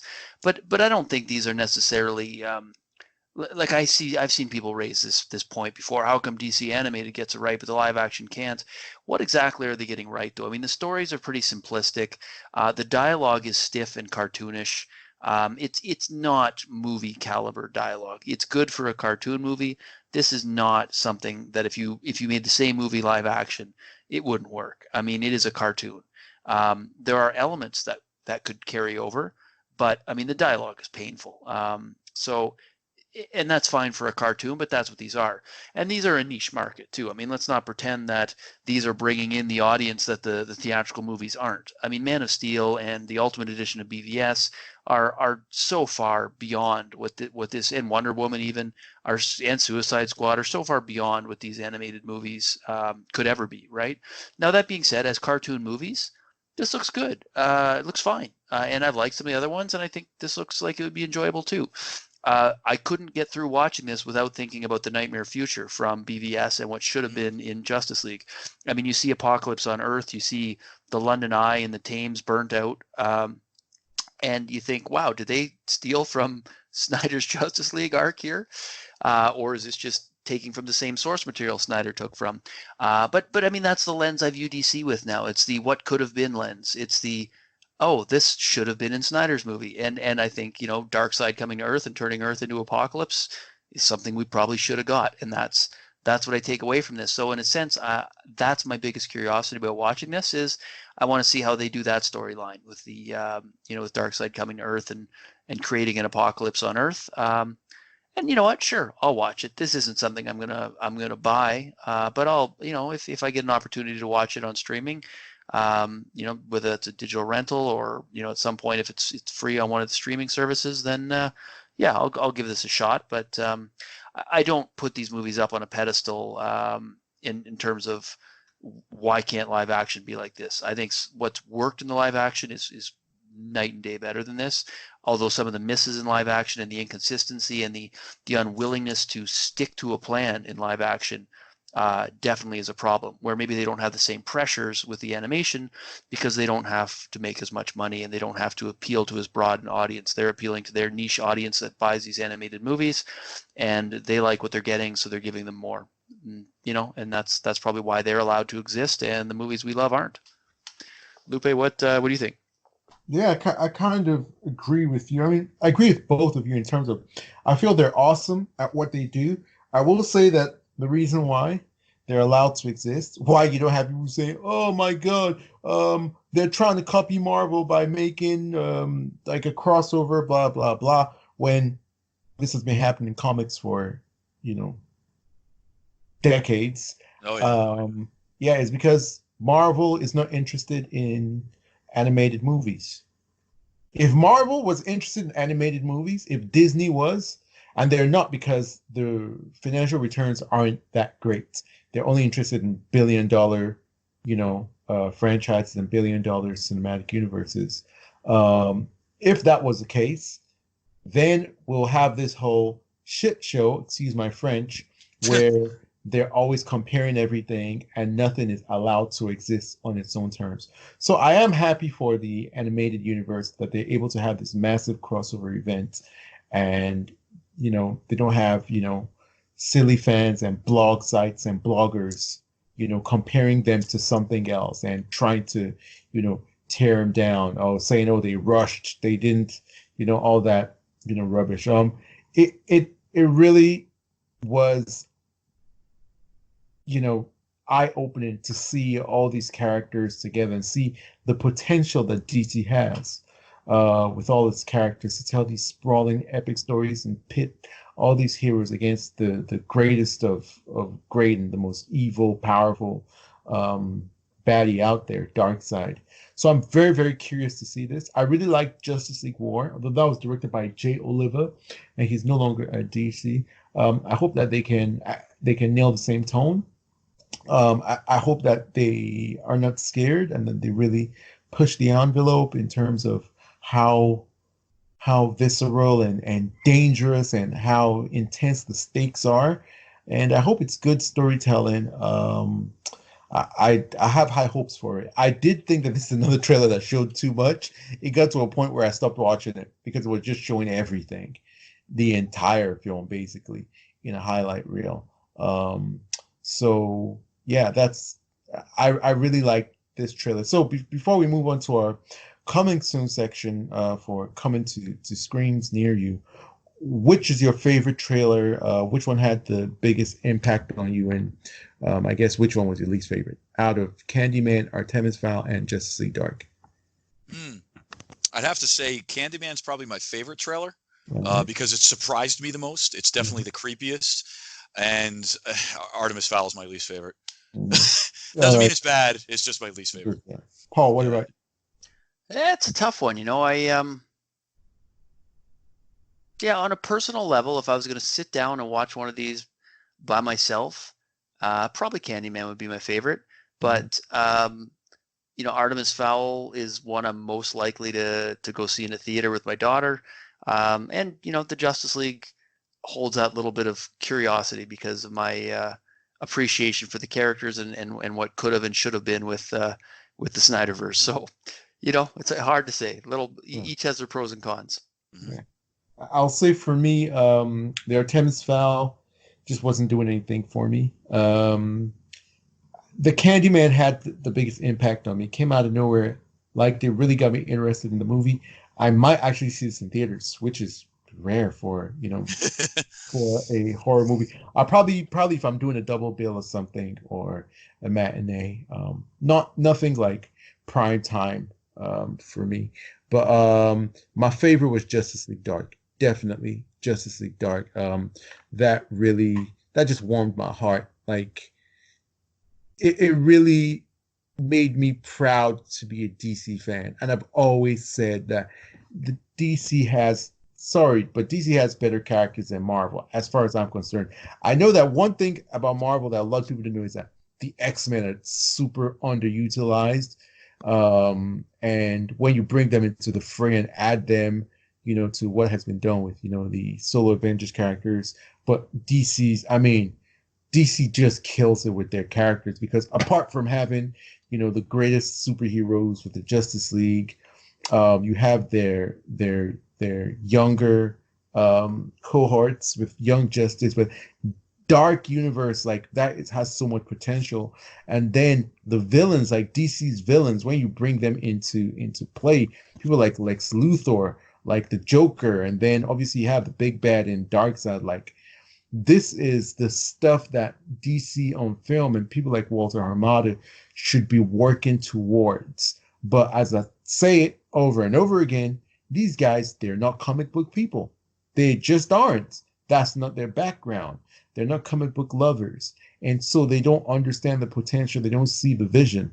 It's not in them. And so this idea of, we're just going to do solo stuff, nothing's going to be, is the most heinous, insidious lie I've ever seen from hell. And this Justice League Dark Apokolips War trailer is pretty much shows, like, you see, DC, EU, this is what you're supposed to be, So how many Joker pajamas is this selling? That's the question you got to ask. Yeah, that's a question that how many pairs of Joker pajamas? I guess. Saddening. All right, so opening this week, coming to screens near you, whether it's the big screen or the small screen, we have Castlevania and The Way Back. Guys, what do you think about these two offerings? Castlevania is coming on Netflix. It stars Richard Armitage as Trevor Belmont and Graham McTavish as Dracula. And The Way Back is directed by Gavin O'Connor and stars Ben Affleck. That one will be in cinemas on the 6th of May. Are you guys excited for any of these? Do you think they're worthy of talking about? Are you going to see them or are you going to miss them? Let's start with Paul. Well, you know what? I gave at Christian's recommendation, I gave the first episode of Castlevania a try, and it wasn't bad, but I predictably fell asleep halfway through and never went back and finished it. So it's okay, but I'm not necessarily fired up for season 3. I gotta make up my mind to dig into season 1 and give it an extended chance. The Way Back looks good to me. It's just not the kind of movie I'd rush out and see in the theater. So for me, that's a movie I'd watch on streaming when it's available, and it's the kind of movie I'd have to be in the right mood to watch. It's one that the subject matter is such that it's got a steep climb to get up my watch list ahead of some of the other stuff that's in my backlog. But it looks to me like a good movie, and I want to support Ben Affleck, and that's probably enough to encourage me to give it a shot. Most likely when it gets on a streaming service and I can give it my view and at least support it that way. For me, the movie I'm most likely to get out to see is Onward, which is starting this weekend as well. So if I do get to see anything, it'll probably be on a Sunday matinee, and it'll probably be to see Pixar's Onward. So that's probably where I'm at. And then we've got Bloodshot next week, and that's the one I'm really fired up for. What about yourself, Lupe? Yeah, for me. Oh, sorry. I'm sorry, guys. So for me, I'm excited about both of these. I'm going to be watching both of these. Castlevania. I don't understand how you don't love it, Paul. I don't get it. So freaking good. It is everything that you claim to want. I know. It's savage, it's R-rated, it's hardcore. It's got like these fantastical elements. It's dark, it's serious.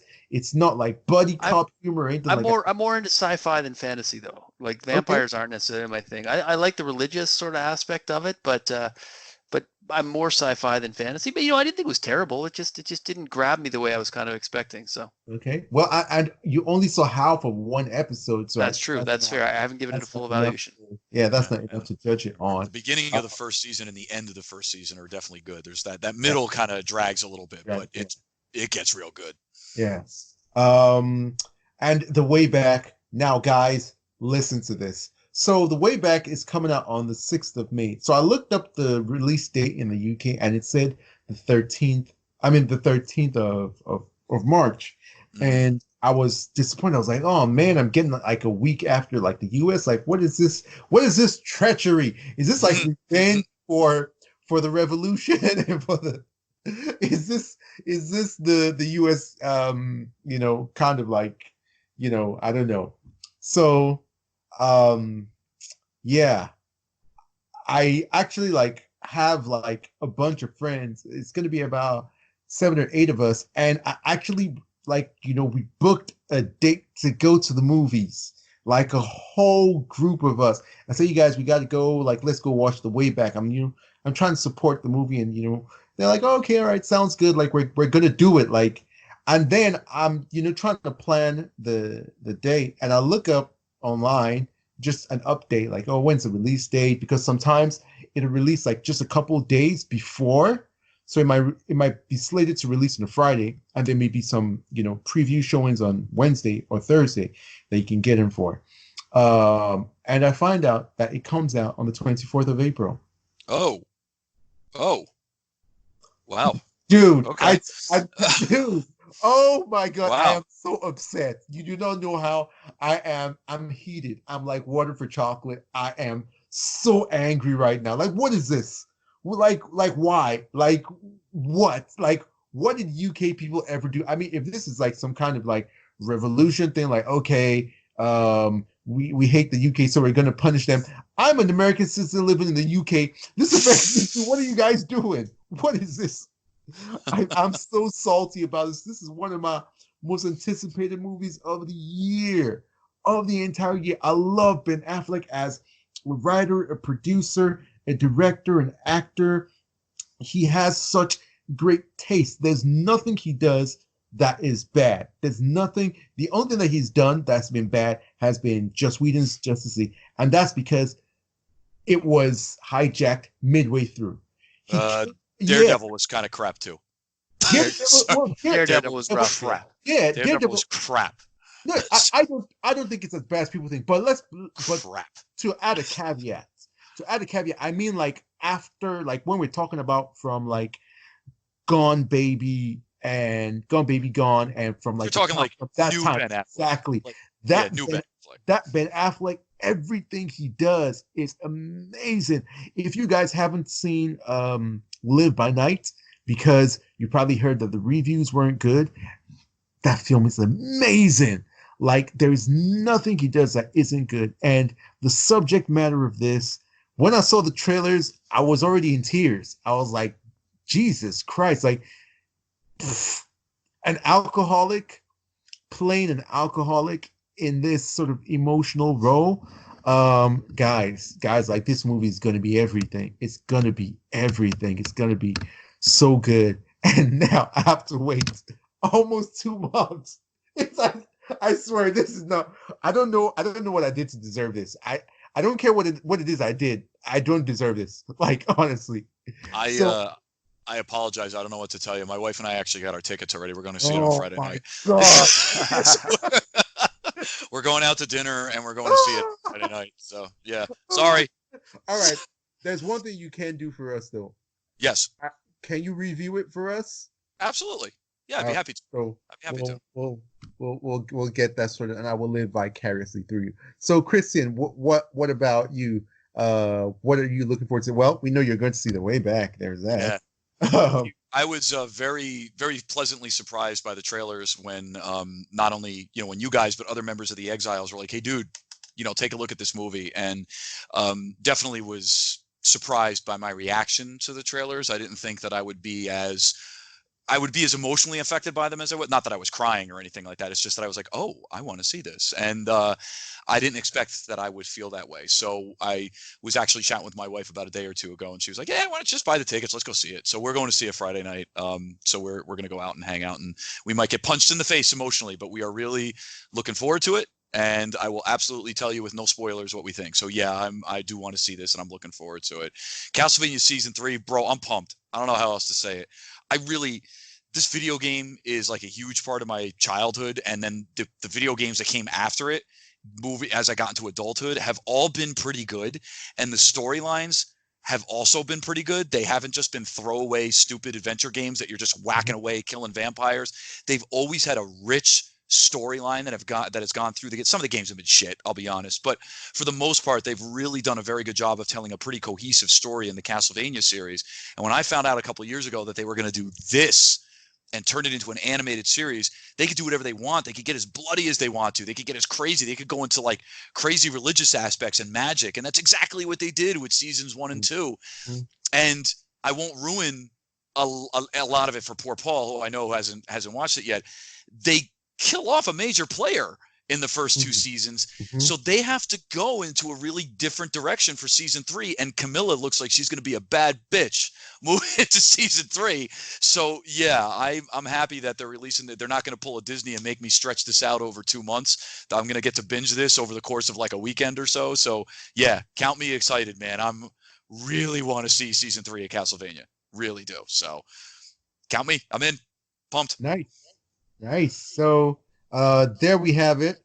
We have, I guess, we'll be hearing more from Paul about Onward. We'll be hearing more from Christian about The Way Back. And sorry.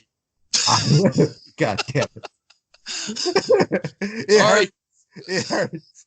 And you guys will be hearing from me about Castlevania. I guess we could try to get 3 reviews out to the people very soon. So yeah, that's been a big episode of ENN. I'm glad you guys were here for the ride. But now we must show ourselves out. Paul, where can the people find you on social media to reaffirm the gospel truth, the scientific law that Star Wars is massively overrated? Whoa! Not all of Star Wars is overrated, just The Last Jedi. Stop it, both of you. Jesus. You could reach me at on Twitter at @_Paul_P. And one final note here. While we were talking, I noticed that going back to our earlier point about the Snyder poster contest, Mighty Pegasus is now selling his design on a T-shirt called Zack Snyder's Mighty Justice League through Ink to the People. and all proceeds from that are going to American Foundation for Suicide Prevention. So there's a new T-shirt available raising money for AFSP. Additionally, if you like the design, I noticed that you can check out his Twitter handle that at Mighty Pegasus 88, and he's selling metallic foil prints, I think an 11 by 17 of his poster and 24 by 36 regular poster size. So if it's something that interests you, go check that out. And one last point, I'm late bringing this up, but Lupe and Christian, while I got you here, one detail I didn't bring up in the pictures that Zack Snyder posted, on the front of that slate, it says 24 frames per second. On the back, where he's basically given the golden ticket to the winner, it says 36 frames per second. What do you take from that? Has he switched to digital camera? What do you think that means? Maybe for some slow motion scenes, something like that. Yeah, possible. Okay, I just thought it was interesting because if it's if he is going to do additional photography, does it imply it's going to be with a different camera? And he's already thought that far ahead. So anyway, just a parting thought. I am pretty sure that he has thought that far ahead in terms of like definitely 100%. Like he's a very meticulous director. So yeah. So he's got his camera picked out. That's a good sign. All right, that's it. That's it for me, guys. So send me your thoughts and comments at _Paul_P, or leave us a comment on the YouTube video. We'll be happy to respond there as well. Nice. All right, and Christian, where can we find you to talk more about film? it was good to have us back at full strength tonight, guys. Thanks. And I know sometimes I can sound like a Snyder Cut hater. I apologize for that. I'm really not. And I want to applaud all of you guys for what you've done. The artwork, as a guy who survived a suicide attempt when he was younger, still struggles with depression to this day. Thank you for the money that you donate. It goes to a great cause. So continue doing what you're doing. Support what you love. For the love of God, support what you love. That's what this is all about. Ignore the hate and just support what you love. So keep doing what you do. If you want to chat with me about movies, Star Wars, anything else, you can find me both on Twitter and Instagram at chart6363. Nice. And I've been yours, truly, Lupe. You can find me on Twitter and on Vera at Live Love Lupe. And for all the film exiles here, today, forever, out there, remember to stay exiled.